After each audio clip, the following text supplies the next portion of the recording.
How's it going, everybody? Welcome back to another video with your host Rising Oblivion. Today, guys, marks the day that Shin Megami Tensei 5 is only 10 days away from us. This game is releasing November 12th, November 11th around the time of Japan, but November 12th for the rest of the world. So I figured the game has 10 days till it releases. Let's make a video talking about 10 things, 10 reasons why Shin Megami Tensei 5 is going to be such a good game and why you should play Shin Megami Tensei 5. And in no particular order here, we're just going to go through 10 different things about this game and why I think you should play it and why it's going to be such a fun experience. So number one here is, if you've loved SMT 3, you're going to love SMT 5 and this brand new experience, because SMT 5 in a lot of ways has the essence of what Shin Megami Tensei 5 was supposed to be.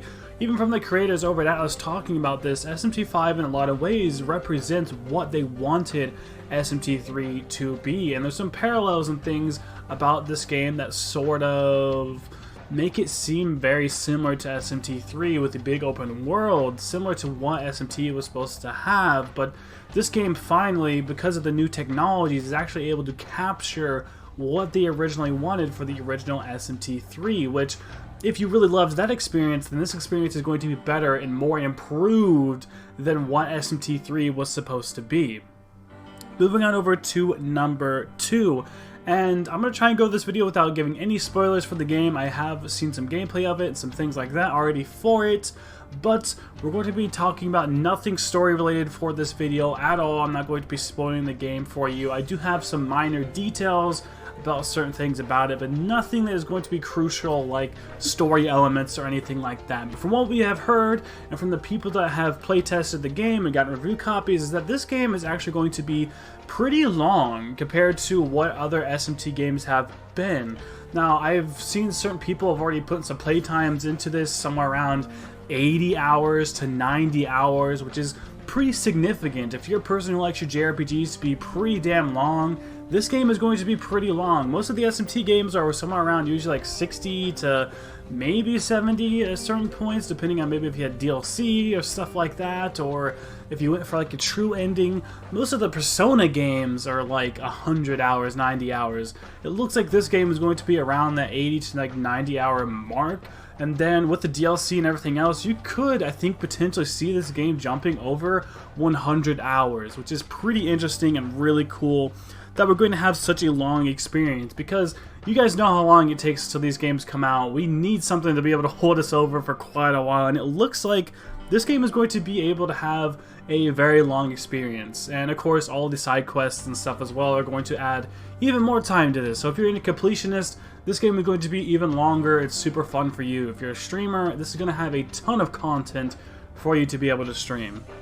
Alright, moving on over to number 3, and this is something I wanted to talk about, and that is the DLC. So I have a DLC video talking about all the DLC for the game. You can find that if you want to, give that a good look. But this game does have Day 1 DLC, which I know can be kind of bad, and it's not necessarily the best thing, because they intentionally made content for the game and held it from us, and making us have to buy it the day it releases. But on a good note, is this DLC is actually pretty good. The Mitama ones, not so much, but the rest of them are actually pretty significant. And one in particular is the True Demon DLC, where you get to have Demi Fiend from SMT 3 be a very post-game boss fight, which is really, really cool. Similar to like Persona 5, where you get to fight, the protagonist from P3 and P4, we're going to be able to fight the protagonist from SMT 3 at the very end of this game, which is really cool. But not only that do you get the boss fight, but you get to actually go throughout the game, throughout SMT 5, you'll be able to fight the other fiends as you get closer to the ending of the game, similar to what actually happens in SMT 3. So you'll fight the fiends along the way. I think it's 9 of them, they said.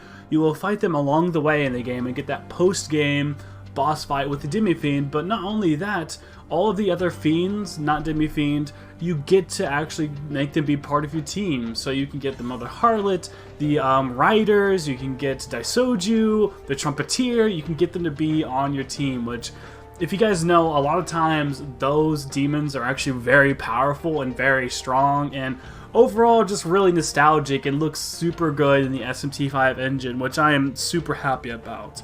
Moving on over to number 4, and I think this is good for accessibility to everyone. This game has 4 difficulty modes. I think normal, hard, and like I can't remember exactly what it is. It's like even harder difficulty.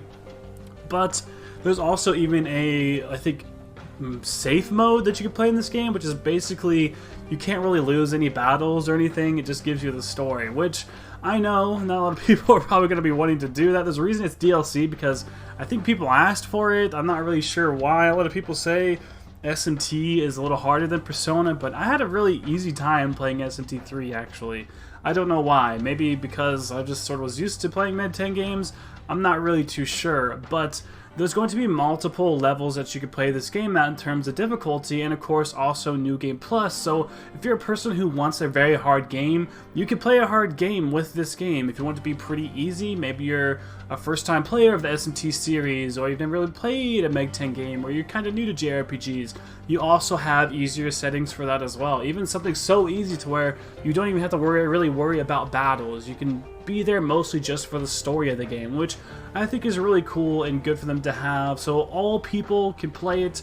I think New Game Plus is going to also let you carry over certain stuff, and there's 2 different versions to the New Game Plus as well. New Game Plus that allows you to just transfer over like the Demon Compendium and a couple other things and the miracles, but it looks like there's also another version that completely wipes your compendium and everything else and pretty much starts you brand new fresh, which I'm not 100% sure what that's going to do, if it's going to add other fights or anything like that, but there's 2 different versions to that and multiple difficulties we can go for here, so it looks like you can have a lot of different runs that you can play through with this game, and of course also the DLC demons and the true demon thing. There's a lot of different kind of ways that you can go about playing this game, which I think is really cool, and I am glad that they put that in. Alright, number 5, and this is the fact that you can play this game on handheld and also on your console version of the Switch. It's on Switch, we all know what the Switch does. You have a handheld, you can have it be playing through like a monitor or a TV or something like that, but not only that, because it is going to be on Switch and is going to be able to be played on a TV and whatnot, this is technically the first SMT game that's going to be in 1080p. You can see just from the background how good this game already looks. This is the first time we have an SMT game played at 1080p, 60 FPS or 30 FPS if you have it on handheld or whatever.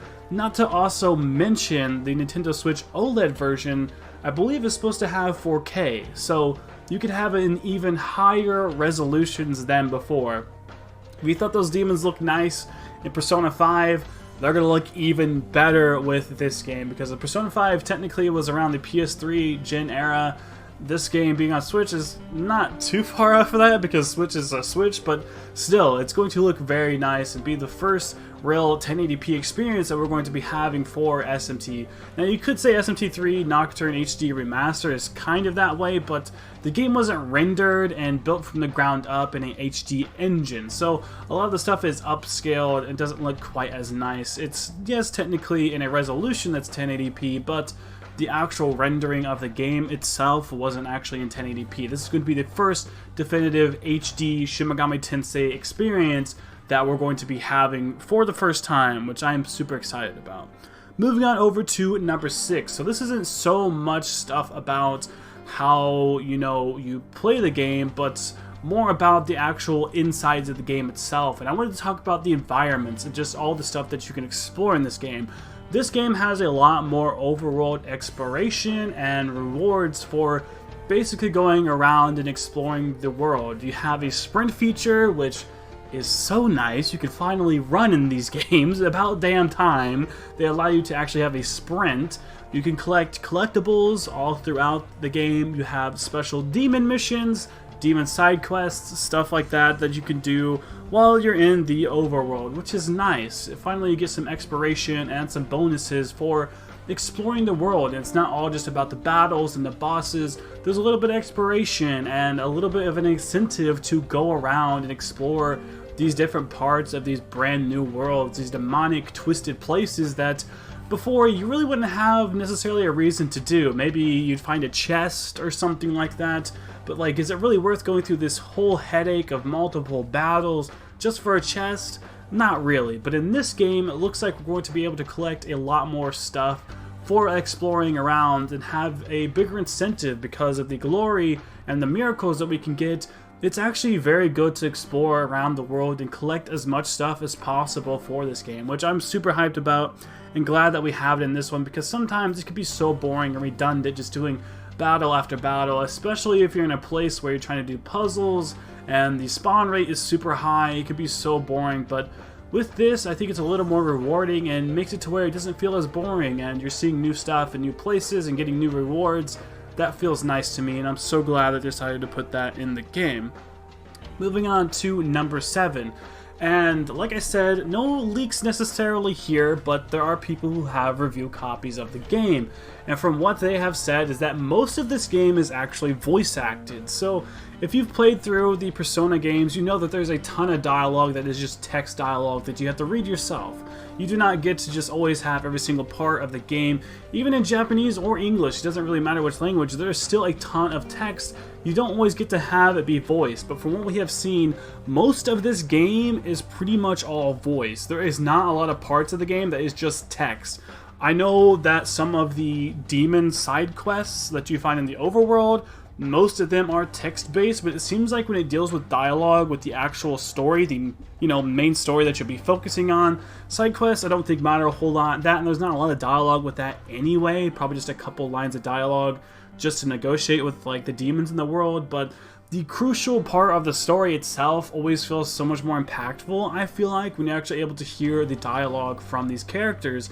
And from what it looks like, there is a great all-star cast for this game, so almost all of it is voice acted, which I am so thankful for that they have done this. This is one of my pet peeves. I don't know.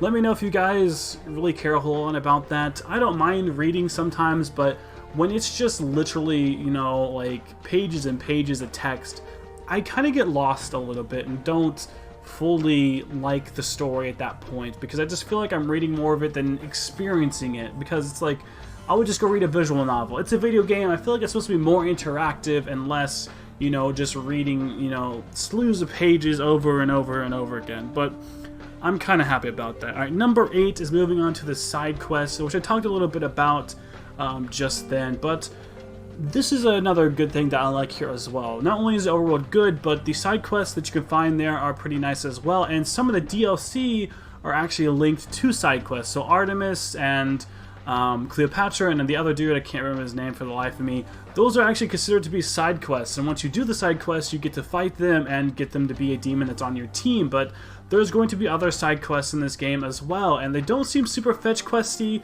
and they don't seem super hard. Persona 5 Strikers, I really didn't like the side quests in that game. They felt a little too fetch questy. It's like, go to this place and fight 3 demons. It's like, that's so boring and kind of just like monotonous. It's like, you go around and fight demons already, Make it be something a little bit different. It looks like they're trying to actually link some story type stuff, and it looks like even some side quests are going to be mini bosses, so they're a little more challenging for us to have, and looks like we can also gain demons from some of these side quests. So I'm happy they put that in the game. It looks like the side quests are going to be pretty fun and not boring, which is another good thing. Like I said, there should be some good balance with the overworld and the story and the side quests. I don't want anything in particular to be too heavy, and I don't think they've done that. I think they've done a pretty good job at making this game seem pretty well balanced. Moving on to number 9, so we're getting to our last points here. Number 9 being the story and the characters themselves. This is the one I wanted to wait towards the end. I think this is going to be one of the best stories and experiences we've had from the Meg 10 series, because we all know that SMT3 was sort of ATLUS's baby. That was the Shin Megami Tensei game that I think kind of put them on the map. Whether you like it or not, I know there's other games people will argue that were better. They were, a lot funner, better experience, but it's the one that kind of blew up. And then next, I would say, would be Persona 5, of course. Persona 4 had some, pretty good heat around it, but I'd say Persona 5 blew up and SMT3 kind of blew up. before that. So SMT3 I think was something they saw as a success, and if you look at SMT3, it is pretty different. I mean, it released on multiple consoles, it wasn't stuck to just Nintendo. I think they kind of put their reputation on the line and decided to do something that was more creative and sort of jumping boundaries when it came to not only their games, but just video games in general. And they said that this game takes a decent bit of inspiration from SMT3, so I feel like SMT5 is also going to do this. I think they're going to try and jump leaps and bounds when it comes to JRPGs and what that means for them, and to show that JRPGs don't have to be something that's boring and they can have good story. The whole thing with Bethel and the gods of the different regions seems pretty interesting. Not to try and always draw back to SMT3, but it kind of does draw back to that. There's multiple gods, which probably are going to inspire multiple endings for the game. The friends that we have, the protagonist has, part of the Bethel group, seem fairly interesting. They seem like they'll have some different motives as well. There might be some conflicting sort of ideas with the protagonist and the other teammates there, so it will be a very interesting game to see. And from what they have shown us a lot of early game stuff, nothing too serious, I don't think, when it comes to end game material. Like, we don't necessarily know exactly what Nua wants, or that guy that looks like Raidu. We don't necessarily, I think, 100% know what they're fully after, but they do look like significant characters, and they're pretty, I don't know, they seem like they're done well. Like, not only just art design, but story design as well. Their current motives seem interesting. Nahabino seems badass as hell. The protagonist is pretty cool. The voice acting is great. I feel like they've done an overall just well job of setting things up. The environment seems good. Side quests seem good. You know, of course, it's a Shin Megami Tensei game. The music's gonna be great. There's already people posting like snippets of music, and they're like already like 100,000 views. It's crazy how like impressive just a snippet from a trailer the music is, and it already sounds great. And you know, like I said, voice acting, environments, everything around this game seems like it's doing a pretty good job. A long playtime as well, which I'm super happy about. It looks like we're going to have a very good JRPG on our hands here, and I'm super excited about this. And for point number 10, well, you better like this game because it's all we're gonna have for a while because of how long it takes ATLUS to do stuff. Even with what we've seen with the 25th anniversary of Persona, we're not really getting anything from them from that, so yeah, it takes them a long time to do things. So the reason number 10 to play this game is because it's going to be about all we have for quite a long time. Just think about how long it took for SMT4 to get to SMT5. I mean, just about every Shin Megami Tensei game jumps a console generation or two. Same thing with Persona 5. Like, Persona 4 and Persona 3 are technically PS2 games, and we got Persona 5 like on the PS4. Like, it released on the PS3 when the PS3 was practically done for and nobody played it. I am sure without a doubt there are more, you know, copies of Persona 5 bought on the PS4 than there is on the PS3. They jumped from, you know, SMT3 being a PS2 game to then the DS, which was like a later iteration of the DS, not even like the first ones, to then the Switch. So basically what I'm saying here is you're not going to get another Shin Megami Tensei game more than likely till something that's after the Switch. Like, this is our generation's Shin Megami Tensei, and it could be 5 to even more 10 years before we see another Shin Megami Tensei game. And this game looks like it has a lot of content. I think it's going to be, you know, one of the best JRPGs we're probably going to have for the next couple of years. And I can genuinely believe that and hope that. I really do, just from the direction. I haven't played the game yet. Like I've said, I didn't get a review copy or anything, but from what I can tell, I'm super hyped from this game. I think it's going to do well. I will constantly keep you guys updated and covered on this channel when it comes to all things Shin Megami Tensei 5, Persona, just ATLUS stuff in general. So please like, comment, subscribe for more content. Click the bell to be notified when more news comes up about Shin Megami Tensei 5, Persona, ATLUS stuff, or when I live stream this game. Inevitably, I will be doing a live stream here on the channel for Shin Megami Tensei 5, so you can, you know, prepare yourself for that. And I'm going to be doing a pretty much clean run of this game. I don't know a lot about the story yet, so this will be a clean run of this game. I hope you're all having a good day. Take it easy out there. I'll see you in the next video. And as always, thank you all so much for watching.